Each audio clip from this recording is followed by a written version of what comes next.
நெஞ்சிலே நெருப்ப வச்சா நீரும் அணைக்க முடியுமா?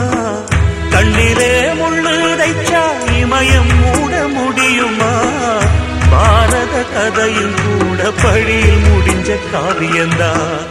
இருப்பதும் இறப்பதும் அந்த இயற்கையோட கையில, இருப்பதும் இறப்பதும் அந்த இயற்கையோட கையில. நான் மறைஞ்ச பின்னும் நிலைப்பது என் உயிர் எழுதும் கதையில. சந்திரனே சூரியனே நட்சத்திர நாயகனே, சந்திரனே சூரியனே நட்சத்திர நாயகனே.